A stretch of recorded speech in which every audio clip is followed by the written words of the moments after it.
Hey guys, welcome back to Clownfish TV. This is Neon. I am here with Geeky Sparkles. Hello. And we're waiting for the other shoe to drop with Netflix. Tomorrow is Netflix's earnings report, and the preview is saying that they've lost at least 1 million subs. Now, Well, they were expecting up to 2 million. yeah, I guess so. That's better. But the problem is remember what happened when they lost 200,000? Yeah, well, that's because they were supposed to go up a couple million, and they went down 200,000. Yeah, so we're gonna talk about this, what to expect if Netflix stock will drop more now. They're gonna try to razzle dazzle people with the fact that they're gonna be having an ad-supported tier, and people just don't know what the hell's going on with Netflix. There have been articles out there talking about how their brand is damaged because the reason that people watch Netflix was for all these shows that have gone to other streaming platforms. And they don't really have anything other than Stranger Things that's theirs. I think why they split it. They Yeah, split the that's show exactly why because they they split, split the show so that it would hit each quarter, or it would break up among the quarters, so Yeah. it wouldn't be such a big blow. They're hoping it was going to bring people in because a lot of people subscribe to Netflix just to watch Stranger Things. So they have it divided over 2 months. You have to pay for 2 months of Netflix as opposed to 1 month of Netflix. Yeah, so we'll talk about this because this might go one of two ways. Either it's not going to be as bad as people thought it was going to be, or it's going to still concern people greatly, and the stock is going to continue to drop, and then we're going to have more shows and movies canceled and all that. Anyway, before we get into it any further, please subscribe for more pop culture news, views, and rants, guys. Over 272,000 subs. Woo! Thank you so much for the support. We do talk about pop culture. We've been talking about Netflix. Of course, Netflix last quarter lost 200,000 subscribers, and it sent the stock into a tailspin. Well, again, it was worse than just 200,000 because they were expecting to go up a couple million, and they ended up not only not going up a couple million, they were in the negative. Yes, and then they knew, and they've been saying coming for this quarter that they were expecting a million. Well, they thought 2 million decline. Now they're saying it's at least 1 million. Yeah, so lots of outlets being like, well, Stranger Things 4, which was a huge hit for them. Whether or not you like the show. It was good. I liked it. It was pretty good. Stranger Things 4 did probably help them a little bit. And again, they split the season, so... You have to have subscribed for 2 months, not just one. Yeah, they're learning from Disney. They're learning from Disney. But that's one trick, because there's not going to be another season of Stranger Things for like 2 years. So... I'm hoping they don't start with season 5. That they'll be like, oh, 1 episode a week like Disney does. I hate that. 1 a month. You know, I hate that because I think if you can sit down and watch something in a chunk, it makes more sense. I think a lot of Disney shows would perform better if they had been in one chunk as opposed to weekly. Yeah, so let's go with IndieWire here. Netflix Q2 preview. Maybe it lost only 1 million subs, but analysts advise wait and see. I would wait and see too. Ahead of Tuesday's second quarter earnings reveal, the media analysts at Wells Fargo have good news and bad news for Netflix investors.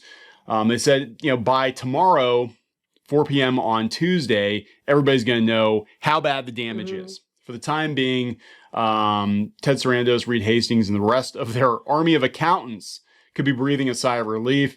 Or are they going to hunker down the safest part of their headquarters? According to the media analysts at Wells Fargo, Netflix's Q2 subscriber loss may not be as bad as forecast by both companies in the street, but the net effect is still negative. That's what they do. I think we're going to lose 2 million so that people would be like pleasantly surprised and their stock would go up, but it was like 1 million. Yeah.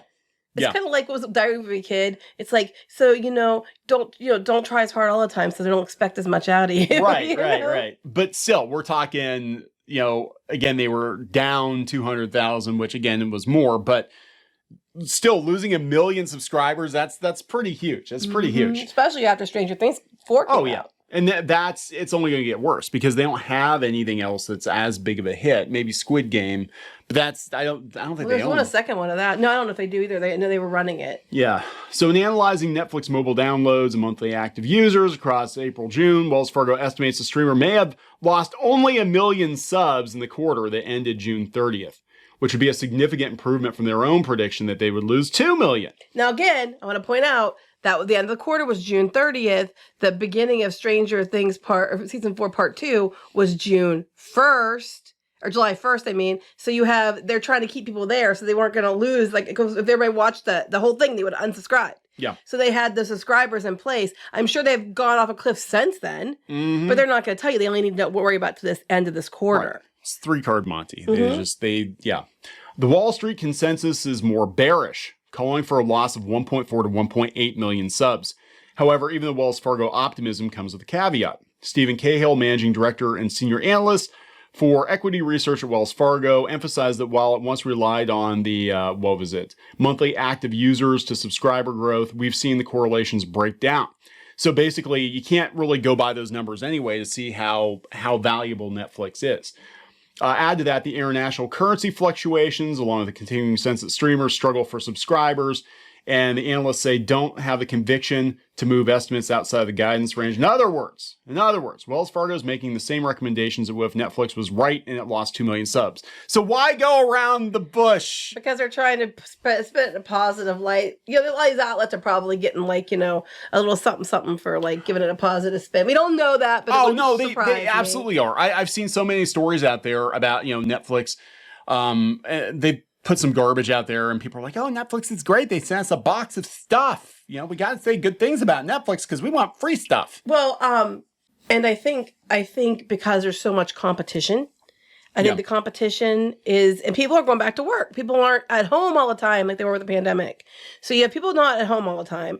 There's too much competition, but they're gonna blame it on the fluctuating currency rates. Yeah, look, basically Netflix has hit the ceiling. Everybody wondered what the ceiling was for streamers, and everybody who wants Netflix has Netflix. They've already hit the ceiling, but pretty much all of them at this point. All of them at this point. If you don't have Disney Plus or Netflix or HBO or whatever, you're probably never going to get it unless something really, really well, good. the ad-supported tier might change that because it's cheaper, but even then, it's not much of a difference. No, it's like what? So for $5 less a month, you have to sit through a shit ton of ads. And, you know, I mean, is it really? And we know how bad they are. Like Hulu, the ads on Hulu are horrible. We've had ad breaks on there that went for like 7 or 8 minutes. We're like, what? There's like 6 ads back to back. I'm like, what the hell? So they're saying, you know, Barclays predicted they could lose 2.8 million subs this quarter. That's way worse than they were expecting. So this is like, I'm trying to figure out, they're all trying to play the game. Like basically everybody agrees they're going to lose over 1 million subs. So we know that. We know that for sure. But how bad is it going to be? You know, and they talk about this, like they're trying to really lessen the blow here, right? Because Netflix lost 200,000 subscribers in Q1 of 2022. Right. At the time, the company warned of losses 10 times that large in the second quarter. Right. That's what I thought. They were warning for a huge loss. Yeah. The market reacted to the news. Since the Q1 results came out, shares of Netflix have dropped 50%. That's compounded by the fact they had already been cut in half since November highs when the stock traded for $700 a share. And now it's like, was it like $100 a share or two? I don't know what it is now. As of this writing, Netflix has a market cap just under 80 billion. It was worth north of 300 billion in the fall. Damn, that's a lot. Then they, you know, if you've been following this, they fired a bunch of people. They canceled a bunch of shows. A lot of animation, because animation's expensive. And also, a lot of the animated projects they had in the works were like activist-minded shows. They got rid of the blog. Yeah, they got rid of the blog, which had only been around for a couple of months. And of course, you know, people were complaining about that. But I mean, here's the thing. When the chips are down, you got to do what makes money. And, you know, a lot of, you know, these activist employees are finding out the hard way that there's not a huge market for the stuff they want to make. And the general public, you know, doesn't want to be preached at, pay to be preached at. So those shows got cut. Right. Meanwhile, Dave Chappelle gets a ridiculous amount of views on his comedy specials. He gets Emmy nominations. Well, it happened too because their attempt to cancel, all that does is just blow them up, like in a good way, not in a bad way. It doesn't stop them. It just makes them much more. Everybody goes to watch it to see what the big deal's about. It's like everyone wants to go watch The Fire. And then it just makes the fire bigger. So they're basically talking at least one analyst thinks that Netflix is going to do better than we expected because of Stranger Things 4. I think Stranger Things 4, I think better than expected. That's the key term.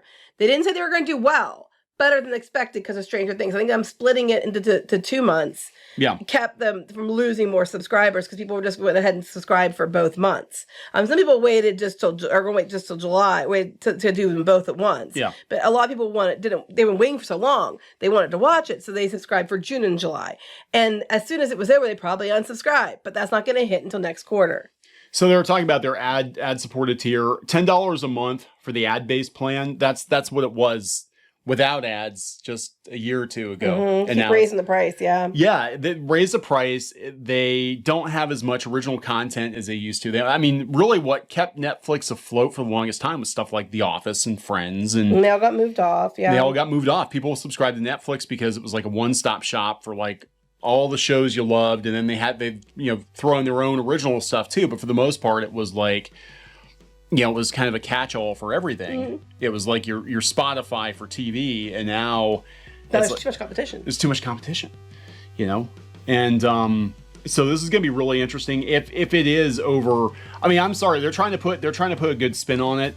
People are just going to see that number, and they're going to be like, "Holy shit, 1 million subs! You guys lost 1 million subs? What the hell?" Yeah. And the stock is going to plummet, and and they just spent like $200 million on The Gray Man or something. I don't know. Oh yeah, I think I heard about that. Yes. So they're spending like the ridiculous amounts of money on like Hollywood big budget productions, but like they're not going to make that money back. Well, probably not, but they are doing Squid Game too. So and that's still like blowing everything out of the water. So they might get some back on returns on that, but it's not going to be for a while. No. So yeah. So I fully expect, regardless of the numbers, I think we're going to see more layoffs, more cancellations. The stock is going to drop.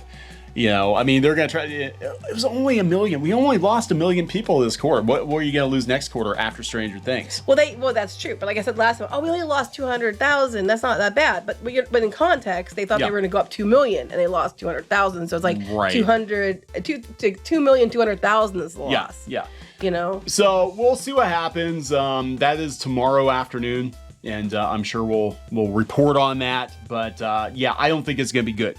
However you slice it, it's not going to be good. It'll be interesting, unless there's some creativeness going on. Creative accounting, Disney accounting. Yeah. We're going to wrap this up. Yep. Please subscribe for more pop culture news, views, and rants, guys. We'll talk later. Bye.